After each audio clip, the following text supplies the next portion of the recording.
is correct. All right. Well, we got to start all over. Hi, everyone. This is KanDJohnson. I am your host, and this is Real Talk brought to you by Real Raw Records. All right, we had some little technical difficulty. We didn't have no volume. I was over here running my mouth, putting my 2 cents in. And on the topic. The topic today is faith is fireworks. All right. And the reason I chose this particular topic to associate to faith is because today is 4th of July. Happy 4th to everyone. Hopefully you're not even watching this. You out there enjoying yourself, drinking and dancing and doing your thing, enjoying your day. All right. Well, I'm enjoying mine too. This is how I enjoy myself. And this is what I do to enjoy myself. I'm always working. I don't really care about holidays. I don't get caught up in it and stuff like that. But I provided the link for those of you that want to join in on the conversation and put your 2 cents in about the subject of faith. You can either contradict me and say, well, no, faith ain't fireworks and ain't nothing special about faith, and faith can't do shit. Faith just this or that. You can put your 2 cents in to that capacity if you want to contradict me. Okay, but I say faith is fireworks. All right. Meaning, what I mean by that is that faith is expansive. All right. And fireworks usually, when you set fireworks off, they expand. All right. I wanted to say explosive, but I had to be careful using that word because you got people that want to call you a terrorist and shit like that just for using the word. So I was trying to avoid using that word, and that's why. There's an awesome thing when faith kicks in that expands to the point of excitement, because when you see things materializing, it's very exciting. I know that there are so many experiences. I use the tool of faith. Faith is a vision enhancer. Faith is not make-believe or anything like that. Relative to fireworks, okay, you know them little poppers. I don't know what y'all call them these days, so y'all don't make fun of my old-fashioned terminology, but you know what I'm talking about, all right? They got the little small little fireworks, and so since they so little, when you buy them at the fire stand, they give you a whole bunch of them, to make it worth your while of buying a little bit of things, all right? And those are the most common firecrackers. And when you set those on fire and they give off a big spark or whatever like that, all right? But even the little ones, right, give off a big spark. I've even heard tell that those little ones, as far as the fire codes and stuff like that, the reason why I know in Texas, in Harris County, they didn't allow us to have fireworks because fireworks tend to, if people are not responsible in using the fireworks, they can cause a fire, all right? So in some areas in counties, they don't allow you to pop them and everything because they can cause a fire. Okay, now that I got that out the way, I'm going to explain what I mean by faith is fireworks. If somebody pique your faith, all right, you know how people say, oh, that piqued my interest. Okay, that got my interest, all right. It's the same thing with faith. If you just can believe a little bit, all right, that's hope. That's hope, all right. See, people tend to confuse hope with faith. It's not the same thing, baby. It's not the same thing, because hope is just a spark, but just getting going, all right, just getting going. But faith is a full-blown deal. So hope and faith is not the same thing. When you see a firecracker, that's what they call firecrackers. When you see a firecracker, it has the potential to explode, all right? It only has the potential to do so within the firecracker. And some firecrackers, they not all that exciting or nothing like that, because they only give off a small little pop, snackle crack, a little something.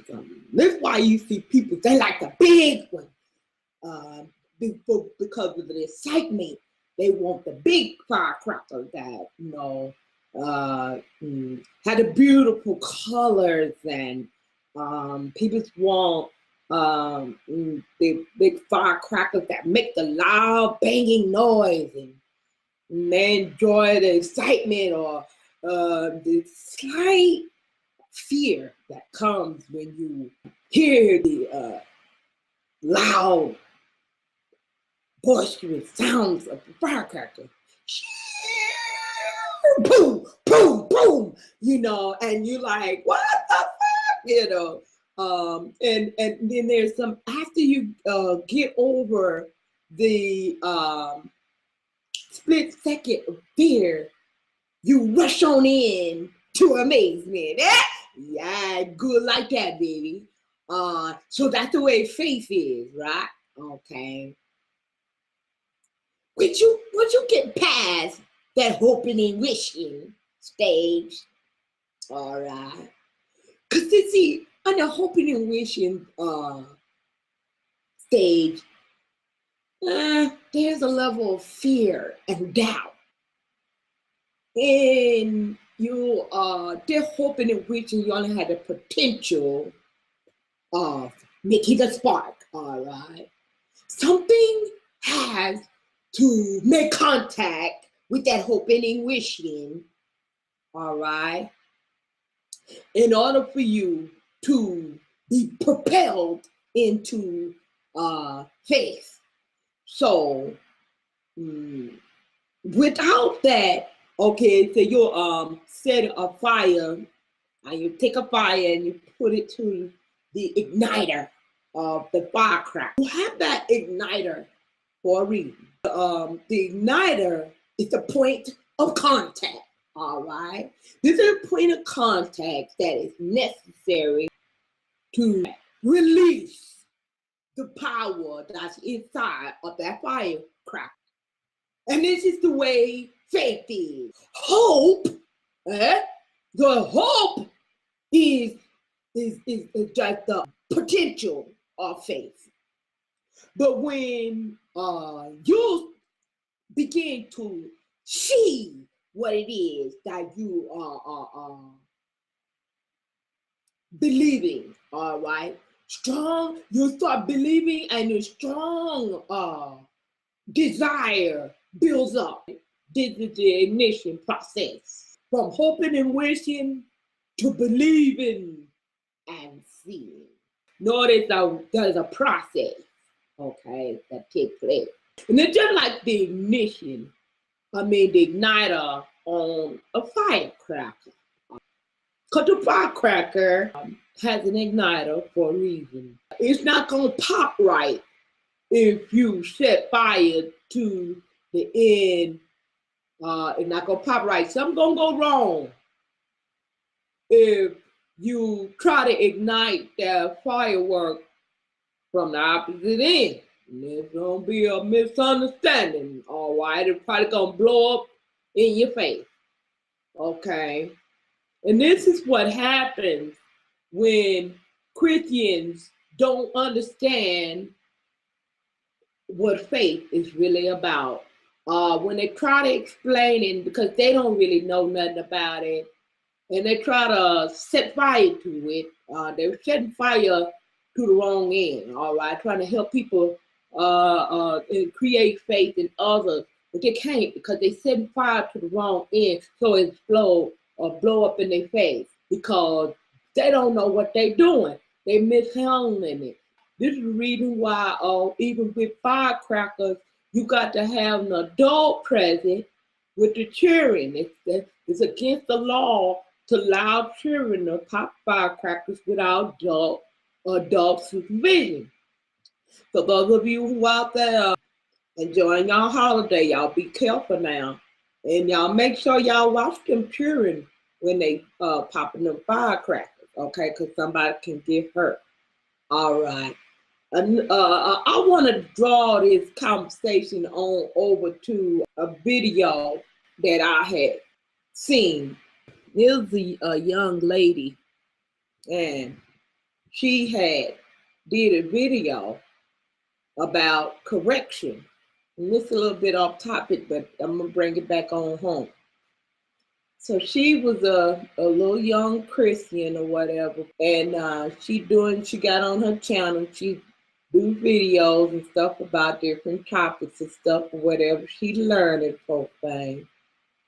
And you know, I didn't look down on her or nothing like that because she young, as if she couldn't say anything positive that could be helpful, because wisdom can come from anywhere. And many times the young children can say some of the wisest things. So I listen to children.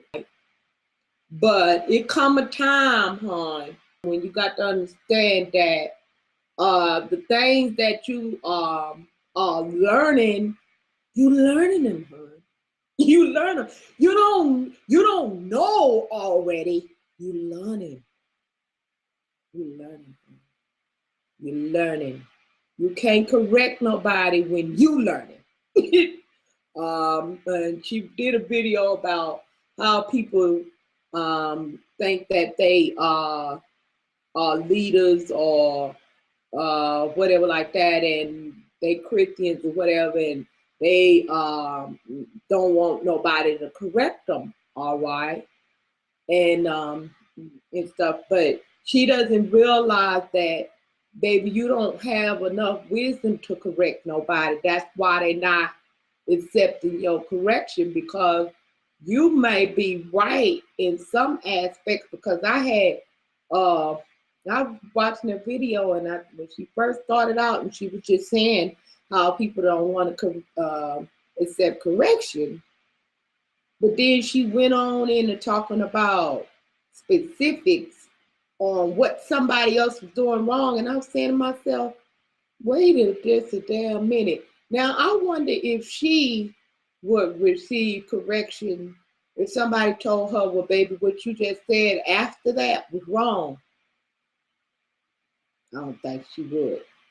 She might, but I don't think she would, because she really did think that she was right. She wouldn't have said it if she didn't think she was right, okay?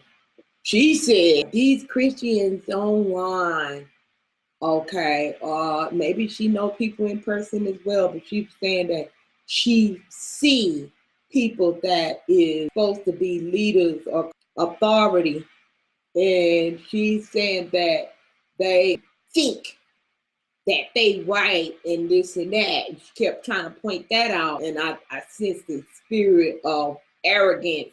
She had a little arrogance about her, where she wasn't humbling herself. And I said, oh, this finna get stanky now. She was off to the right track, saying that people should be willing, according to the, you know, if you believe in the scripture, then according to the scripture, you're supposed to be willing to receive correction. But what she was doing was, she was doing a build-up.